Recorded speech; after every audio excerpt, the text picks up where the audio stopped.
Welcome to the podcast about venture capital, where investors and founders alike can learn how VCs make decisions and reach conviction. Your host is Nick Moran, and this is The Full Ratchet. Annie Cadavi joins us today from San Francisco. She is Managing Director at Redpoint Ventures, with investments in Ten Dental, Guild Education, and Logix Board, to name a few. Prior to Redpoint, she was the head of strategic operations at Uber, growing the Uber Freight division from pre-product and pre-revenue to over 450 people. And before that, she was a GP at CRV. Annie, welcome to the show. Thanks so much for having me. Yeah, so talk us through your background and your path to venture. Oh, my path to venture was not particularly planned, I would say. I didn't grow up knowing what venture capital was or really much about what technology was, if I'm honest. I grew up in the Seattle area and moved to California, to the Bay Area, to go to college at Stanford. And that was, I guess, the first place I couldn't help but be inundated by all of it. So I had always had the North Star of wanting to be an entrepreneur and a founder, actually. And that's what guided me to make a lot of the career decisions and education decisions that I did early on.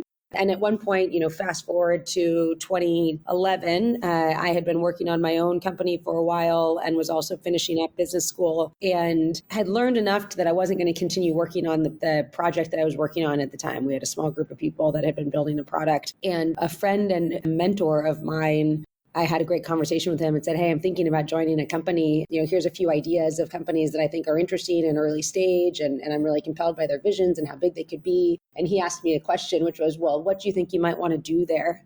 And I didn't actually have a great answer. I was more like, oh, well, I think they could plug me in to do a whole bunch of different things. But mostly I'm just inspired by the people who I know there and the things that they are building. And here are all the ways that I think it could be a really big business. And he laughed and said, well, have you ever thought about being an investor? And I said, no, I had literally never thought about it before. And at the time, there was all this Ellen Pao stuff going on in the media. It was like on the front page of every outlet. Yeah. And I was a young woman. I'd like to believe I'm still a young woman, but at that time was even younger than I might appear to be today. And it just didn't seem like a place that was for me, but for a lot of reasons based on background or what I perceived people to have quote unquote done before they got into venture. Mm-hmm. Long story short, that was 10 years ago. I ended up working through my own imposter syndrome, got the opportunity to invest in some really great companies, learned a lot, and most importantly, learned that I really liked the job. And so I took a break, went to Uber, and then came back to venture at Redpoint about 4.5 years ago. Amazing. You said you always wanted to be an entrepreneur. I feel like it's always been in my blood as well. I just always kind of felt that. Do you remember when it first struck you, like when you had your first moment that you wanted to build and create businesses?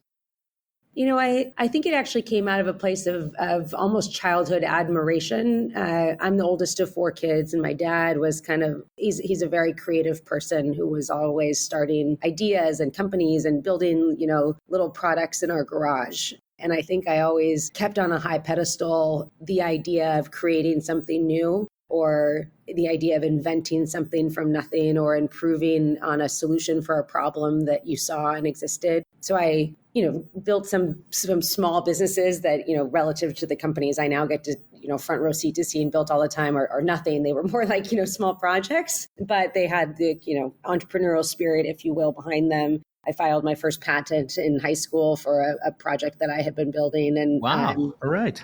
Yeah. So that might be a point of time as I reflect back to say, oh, wow, here's how I understand the process of actually starting to go do this thing with the view of, solving a big problem for a large group of people or customers, or define that as you will. Awesome. Well, I want to hear more about your background. Before we do that, can you tell us the thesis at Redpoint? The thesis at Redpoint is a great question. We've got 2 funds here, which is relevant. We've got an early stage fund. Current fund that we're just finishing up is a $500 million fund. It's our 8th fund. We invest across enterprise and consumer companies, mostly at the Series A, some seed and some Series B. We also have an early growth fund that invests in, the next stage. So Series B, Series C. They also invest across many sectors, mostly enterprise and infrastructure focused. Thinking through the lens of, I spend almost all of my time on the early stage side. We do have 2 different teams because we believe that the stages are different, and the things that give you energy often can be quite different depending on if you are, seed investor, or a Series A, Series B investor, or later stage growth investor. So we've got a bunch of theses and we look at them across different industries, mostly tied to teams and markets that can be, we think, world changing. Awesome. And is there a stage or an area that you spend most of your time? Yeah. So our early stage team collectively, we spend the vast majority of our time at what I historically would have called the Series A, but call it the somewhere between your first and second, usually round of institutional capital. Got it. Perfect. Annie, I know you were one of the original team members at Warby Parker. Did you have any key learnings from the early days there that helps inform how to successfully scale a consumer brand? Oh my gosh, that's a great question. I had an opportunity to plop in and spend a bit of time with Dave and Neil and the early team. It was about 25 people at Warby Parker for a while. It was one of the best experiences I've ever gotten to have, and count some of those people to be still really good friends. Some learnings. I think deciding what are your non-negotiables, for them, it was brand was a big part of it. And then being open and willing and even excited to do things that are not scalable early on.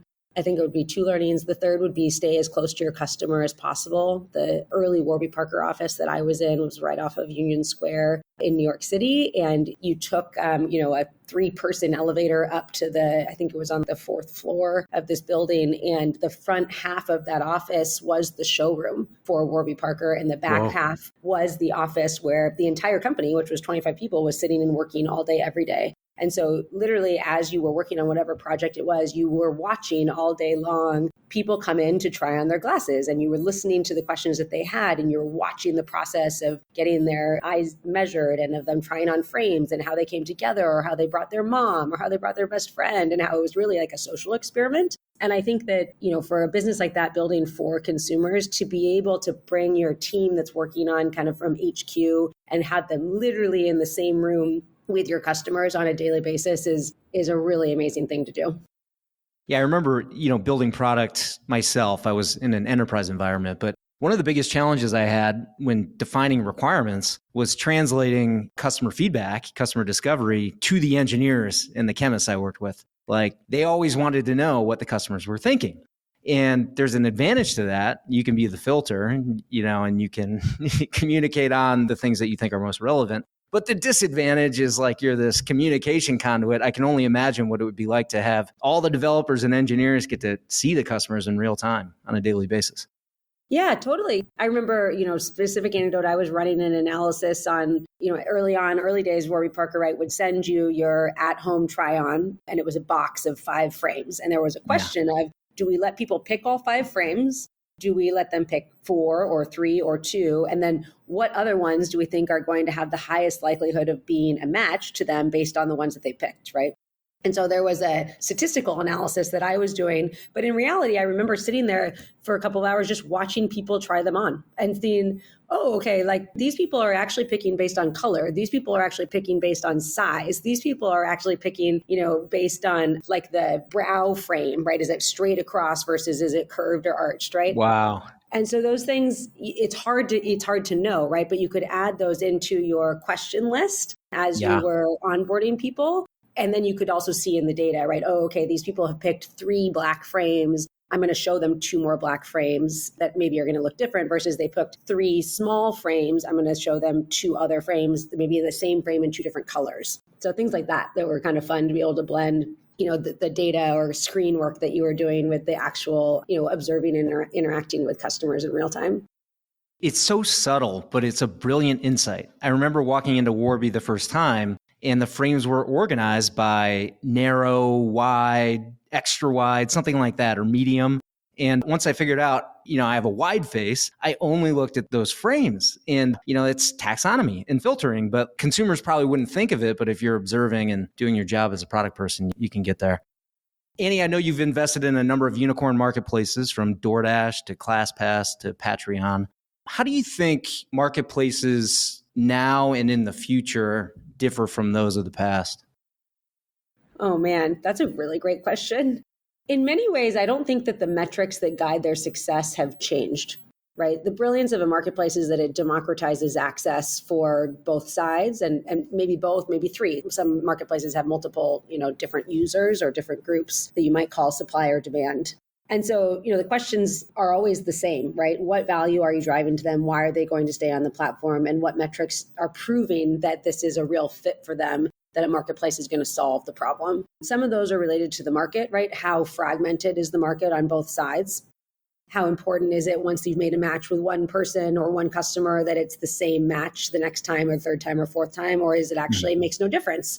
Or there's even benefit to having different matches. If you think about Uber or Lyft, right? The driver has effectively become commoditized for get me from point A to point B. It makes no difference, right? There's pros and cons to that, how you think about building the marketplace and also making matches. Versus an Airbnb, I don't know, I've never seen the data inside of that company recently, but presumably there's actually benefit to each match being different. People want to go to a different place, want to go to a different experience. Those are good use cases for marketplaces versus ones where once I make a match, I want to continue to work with that person or that company. Those are more likely to churn off of a platform.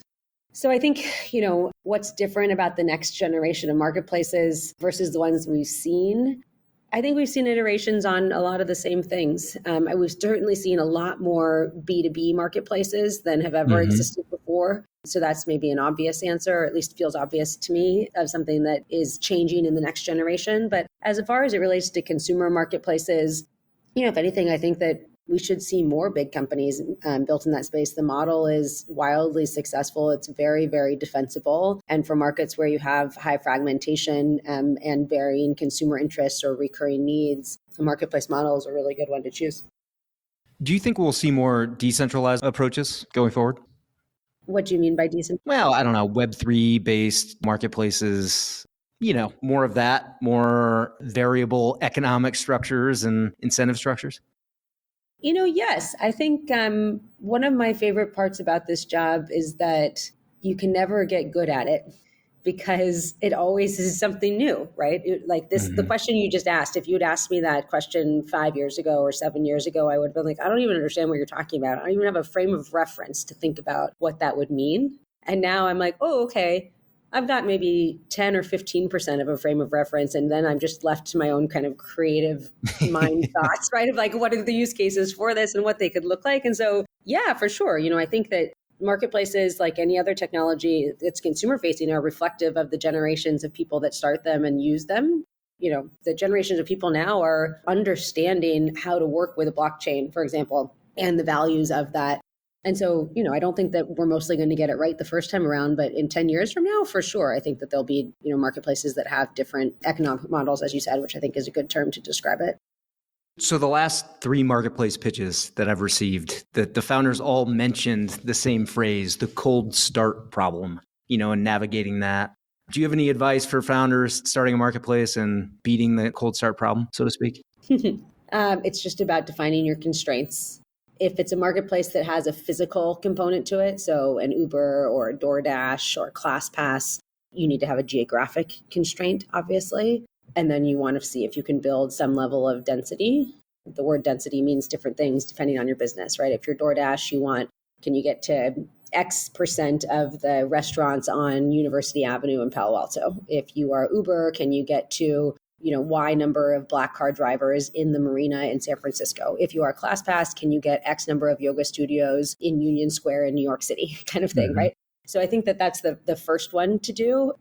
And then see if you can make it work on a really small scale and see how people want to use it. Do they want to keep ordering and ordering and ordering? Do they want to keep writing and writing and writing? Do they want to keep going to multiple classes or classes at a single studio, right? And if you can see that it works in one very small geographic container, again, defined as you will, take your time to figure that out. All of those companies that I'm talking about went through many iterations early on of it. And then once it's working, you will know. And then you go, then you can grow, your different geographies. I think for a digital marketplace, it's a little different, right? With Patreon, for example, I remember at the Series Seed that we invested in almost 10 years ago, Jack and Sam, the co-founders there, had put up a really simple website, actually. And what was so interesting about it was that the number of use cases was really broad from the beginning. So it was almost the opposite of what I was just talking about with a, geographically constrained kind of IRL marketplace. In this case, it was, look at this platform and how it's working for a bunch of different types of creators and a bunch of different types of patrons that want to be their subscription-based backers. oh, wow, that could mean that this could be a platform, right? That it works for a whole bunch of different use cases as opposed to just one, meaning that it might be too small. Did they maintain the set of use cases as they grew, or did they kind of choose one and then re-expand later? To my knowledge, I mean, we'd have to ask them how it's evolved more intimately over time. I'm not on the board and I'm not privy to any of their exact private user information anymore. But, I think a digital marketplace is meant to be a platform. And so the broader it can be, you think about like YouTube is kind of an example. I'm not sure that we'd call YouTube necessarily a marketplace, but it is an aggregator, which is a derivative. You keep it as broad as possible. And, how could anyone know that like unboxing videos and ASMR were going to be the bee's knees? When you started out, it was, people talking about totally different stuff, or gaming, right? For example, wasn't even there at the very beginning. And so I think to build a digital first or digital only marketplace, you want to actually make it as open as possible. Marketplaces are kind of funny because it feels like the critical mass required, especially in these in real life geocentric models, the critical mass required and marketplace liquidity just has a different formula and a different definition for every startup. I've yet to see one that's even close to the same. I recently interviewed a co-founder of Grubhub, who now runs a business called Fixer, Mike Evans. And he said in the early days of Grubhub, I think it was getting to like 30 or 40% of restaurants that delivered in a certain geographic range. That meant in that geo, you had it. Once you got that supply, the demand was just there. But, it takes a while to kind of figure that out. What winning looks like in a market isn't necessarily obvious. Totally. And how you think about putting on the supply side, right? If we talk about restaurants for a company like Grubhub or a different set of restaurants for DoorDash, right? Those that hadn't already had a delivery person available to them. How do you think about each of, the margin on those relationships? How do you think about which ones are going to be your loss leaders because you need them? Which ones are you going to maybe charge more for upfront? ClassPass, I think, is one of the most interesting examples I've ever seen of it, right? If you think about boutique fitness, broadly speaking, right, there's quite a range in terms of the cost of them, the brand of them. You have a SoulCycle or a Barry's Boot Camp, things like this that are in multiple cities, and it's a brand that holds some weight with consumers. And then you have, hidden in the rough Annie's Yoga Studio or something like that. Sure. That might be really great or might not be. But it was interesting to see how, looking just at the supply side of those marketplaces, how they're looking at each other for signals for, do I want to come onto this marketplace? Is this something that my peers and or the brands or competitors that I maybe look up to or want to be associated with are also joining the platform? Is it, I think, another really good early indicator of success. Are there a few metrics at Series A that you'll look at and you're looking for certain benchmarks when a marketplace comes? I mean, we know they're all different. We kind of established that, but whether it's revenue or margins or GMV and take rates in this case, are there certain things that on the back of the napkin you're looking for in a marketplace startup? Yeah, it's not GMV, which is almost always the first metric that I'm sent in an email or first slide on a pitch deck. GMV should be a lagging indicator of success. So it's great. You want to see what it is and see that it's going up, right? But if we looked at 10 marketplaces and they all had $10 million in GMV, those are going to be really different 10 businesses underneath. So for me, it is repeat rate, retention cohorts. So, for the month of January, the number of people or businesses or whatever onboarded to your marketplace, what percentage of them are still transacting or getting value from the marketplace 1 or 2 or 6 or 12 months later? And then related to that is not just the percent that are, but the net revenue retention of that group. So are they spending more over time? Are they spending less? If so, how much less? Why? Those are the metrics that matter most to me. Is there a take rate that would be too low for consideration? That's a great question. I've seen a few actually B2B marketplaces, right, where the average transaction is so high, like it's 6 digits, right? If you're transacting $100,000 and taking 2% of that, it's not so bad, right? So I think it really depends on, you have to look at kind of your average transaction size, but I couldn't make a blanket statement of this percentage is just too low. So Annie, you were Redpoint's first female partner, a notable moment for the firm. What's your approach to hiring diverse talent and supporting other women in the venture space? Oh, I appreciate the question. Yeah, I'm very proud to say that our early stage team is now 50-50 at every level based on gender, which is, I think, an important, but certainly not the only form of diversity that matters, obviously. When I first started in venture, which wasn't even that long ago, 10 years ago, there was maybe one, I don't even know how to say it appropriately, but there was like maybe one other. Usually that was one female inside of most venture firms. And now most of them have made a lot of progress. And I actually give, Aileen Lee and the All Raise team, of which I get to be part, a lot of credit to them because they put some external pressure on some groups of people that were in control of making those decisions. And I think that really did help push the market forward in a lot of ways that I've certainly seen around me. So how do I think about it? I'll tell you, having been the only in many cases, you never want to be offered a job because you are the only. I used to say, like, don't give me a job because I'm short and have brown eyes. Like, give me a job because you think I can do it, or you think that I'm going to be the best person for the seat. And that should be a function of talking with me, of my background, of my experience, of my perspective on how to do the job going forward. It shouldn't be something that I was born with or without. And so, I look at the team that we have that I am super proud of, and I really care deeply about everyone we work with, and 50% women. And again, at every level of seniority, not a single one of us were brought on because we were a woman, And I think that goes a long way to hiring people and keeping people around because everyone gets to feel valued for what they bring to the table, not just how they show up at that table. Love it. Annie, Redpoint has clearly invested heavily in brand, and it seems they've encouraged their partners to do the same. Tom Tunguz is an old friend of the show, and he's been on numerous times over the years.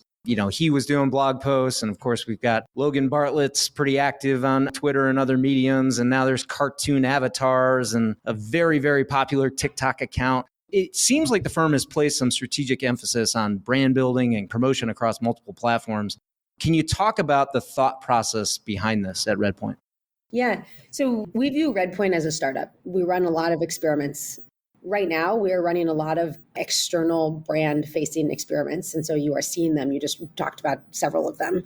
The last 4 years, we've actually been building and running a lot more internal experiments as it relates to how we look at our own data and how we structure our founder experience team, which is our version of a platform team. How we add the most value to onboarding founders, creating plans with them, being helpful to them in real ways that matter as time goes on and they're building their companies. And so, how do we think about brand and marketing? At the end of the day, all venture firms are the same in what they're doing. They're exchanging dollars for equity. How do you make a choice on who you want to work with? Most people I know, not just in venture, not just in technology, but in business in general, will say it matters the people that you work with. And I really think it does in venture too. And so part of our exercise on the marketing side is how do we, in some ways, show what we all know Redpoint is? It's why we're here. We operate as a true team. We believe venture can be and should be a team sport as opposed to a group of individual players. And so some of the idea is to bring marketing to show that and also, I think if I think of our TikTok account, it brings a little levity to a world that can sometimes sure need that. I love it. Was there a time that it went from more of a self-directed activity to kind of a firm priority? Yeah, we've had a couple of people join our team in the last year or two. One is Josh Matches, who was previously spent 10 years as the chief digital officer at NASDAQ. So he built up their brand. He was taking companies public. He built all their social followings. He's now doing that for us here. For those of you who've seen TikTok, Rashad on our team is like hilarious and wonderful. So he obviously joined us in the last year to do some of that like actual content production. And so, yes, we have, leading up to those people joining us, we had spent a lot of time doing some iterations on our own, learning about it, and then finding who do we think would be the best person to go and do this. And we're going to put a very real financial investment behind it because we do think it's important. Annie, what advice would you give your younger self, either general or as an investor? I would say trust your gut. It's usually more right than maybe you give it credit for or than you're ready to believe. And I would say pick great people every time, period. You could apply that to a whole bunch of different things. But for me, my greatest successes, define that in any way you will, financial, personal, relational, professional, have all been because of the people. And the biggest misses that I have had have also been when I did not put the highest priority on the people. I love it. It's part of the reason why our firm here is still a generalist. Every time we've kind of picked specific theses and gone out and looked for teams and whatever, sometimes we found the perfect business, but we just couldn't quite get there on the team. That's so hard, isn't it? You know? Annie, it's easy to get caught up in defining success as a valuation or some other metric. How do you define success, and what do you think leads one to achieving it? Oh, I think, the term success, I think, can be oftentimes maybe normalized, or at least in the ponds in which I swim, with financial success, or in sometimes related to that fame of some kind. It might be real fame, like mainstream fame, I should say, like you're on the cover of People magazine. It might be Twitter fame or something else that's important to you. Whatever it is, it's like a recognition. And that's important to some people. It's not particularly important to me. Success for me is getting to have an positive impact on the most people on the planet. And I can tell myself a story about how the seat that I sit in gives me some opportunity to do so.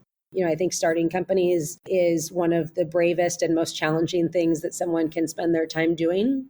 Yeah. And to be an early stage investor, which I often describe as peak excitement and peak brain damage phase of building a company, is, I like that I get to be, in one part, analytical decision maker, but more parts, cheerleader, friend, confidant. I'm joining their teams and trying to help in all ways, whether it's operational, financial, sometimes just listening and trying to work through a problem that is a people problem first. Yeah, the psychology of this whole thing is often not really discussed, but it ends up being a huge part of the job, I've found. Yeah, totally. And I think it's something like you either get energy from that or you don't. Right. If I was not an early stage investor, there's a non-zero chance that I would be like a psychiatrist or a coach. I love that stuff. Like I really do genuinely love working on hard problems and brainstorming with people. And the creative part of the journey of building a company from scratch is really, really hard and really, really rewarding when you get it right. Awesome. Kind of a two-part question. We're seeing all these tweets sort of catastrophizing the situation right now, and everyone should be doing layoffs and cutting burn and pulling back on spending. And then the other side of the coin is deployment and investments and, different firms having different reactions there. I'd be curious to hear what's your position on the state of the market and how that has impacted your portfolio and the way that you work with them. And then also on the investment front, are you all systems go, or are you taking a different approach right now? I'll answer the last question first. Where all systems go. Okay. Especially on the early stage side. It's an excellent time to start a company. It's an excellent time to be an early stage investor. Your second question, or first question that I'll answer second, was my view on the state of the market and how it's informing how we work with our portfolio companies today.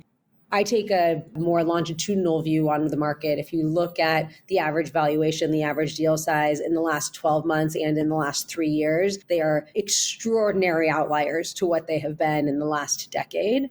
Do I think we're going to go back to what, valuations looked like 10 years ago or 8 years ago? I don't think so. There's just too many more dollars, frankly, available in the market for us to do that. But are we going to come down 50%? Have we frankly already come down 50% from what we were last year? Totally. And so I do think that the normalization of the market, it's not even coming, it's here. Like we're seeing it at the early stage every day. It's actually been pretty amazing to me.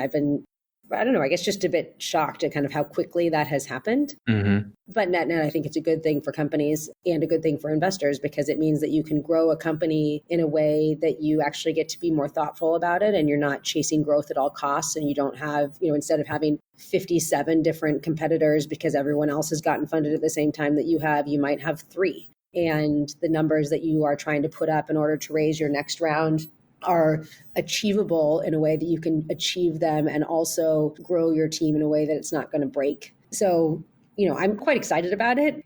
I think that it's going to mean that early stage startups are exciting and fun. And, I still think it's the best place for people to start their career. The second question, sorry, that was a bit long-winded, about how are we working with our portfolio companies. Mm-hmm. Pretty much every portfolio company is reforecasting their plan right now.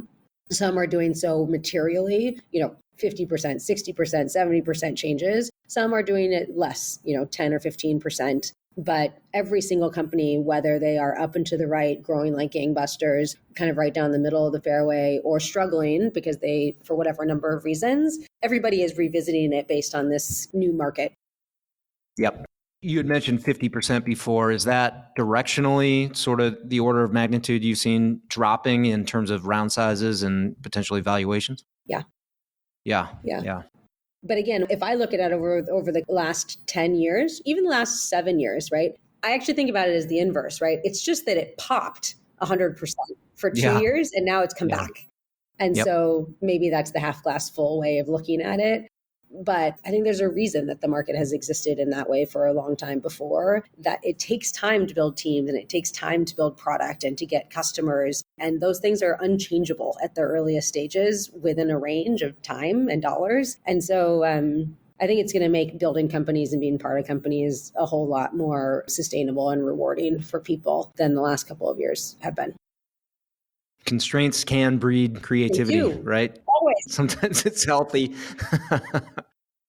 Annie, if we could feature anyone here on the show, who do you think we should interview and what topic would you like to hear them speak about? Oh, that's a great question. I'd love to hear from some people who were on the ground floor at Amazon in their first few years there. Not Bezos necessarily, but, employee number 27 who saw the thing grow for the first 6 or 7 years and the things that they did that were scalable and non-scalable and the debates and bickering that happened internally if they were only selling books or if they were going to sell books and shoes and also, vacuum cleaners or whatever else came next. Yeah. I think would be a really interesting perspective. So often I think we interview and hear from the founders and senior executives that have built companies, but I actually think the early employees are often closer to the business, in the portion or part of the businesses that they're running. And those stories, just by definition of like the number of people it would apply to could be really interesting to hear.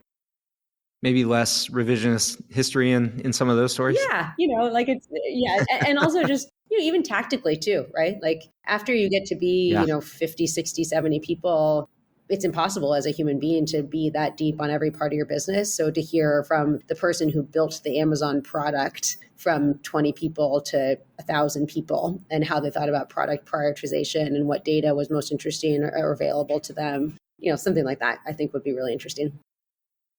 Annie, do you have any tools or hacks that are a secret weapon? I keep a extraordinarily type A color-coded set of Google calendars to run my life day to day. And I guess the hack there is applying some business operations mindset to my whole life, personal and professional, to lay out 100% of the things that need to get done. I also married and a parent and have a working partner, and there are too many things for us to both do. And so we have built some Google spreadsheets that are embarrassingly detailed and have outlined kind of roles and responsibilities for everybody involved. And that has actually helped us tremendously. Amazing. Is part of it grouping activities so there's less context switching during a day? Yeah. And also, it's just like inside a company, like when you end up having friction with people because you're both kind of sort of sometimes doing the thing, right? And so instead you're like, okay, here are all the list of things. This is plan the food, buy the food, put the food away, throw the bags away, or put the reusable bags back, put things in the dishwasher, unload the dishwasher, make the food, put the dishes away, like all the things, right? Like just food as a topic is like 14 rows. I wish I was making this up, but I'm not. For kids, you have the same. For dog, you have the same. For travel planning, you have the same. For personal finances, you have the thing. My Google Doc has probably 85 rows in it. And then to be able to say column by column, this is yours, this is mine, this is, our nanny, this is something we can outsource, and just making it really clear, both so that we know it's getting done, but also to just have clear lines of responsibility has been really helpful, as silly as that sounds. I love it. Well, mentally, it's so much easier to do something if you know it's your responsibility. Totally. If it's shared, then it's tricky. And you don't build up little micro resentments along the way. Have you been speaking to my wife, Annie? Maybe. What's going on? This is a relationship podcast, right? And then finally here, Annie, what's the best way for listeners to connect with you and follow along with Redpoint? Well, you can find us on our social channels or I'm just Annie@redpoint.com. Send me an email anytime. All right. She is Annie Cadavy, managing partner at Redpoint. Annie, thanks so much for the time. Really enjoyed your insights, and I can't wait for the next one. Thanks so much, Nick.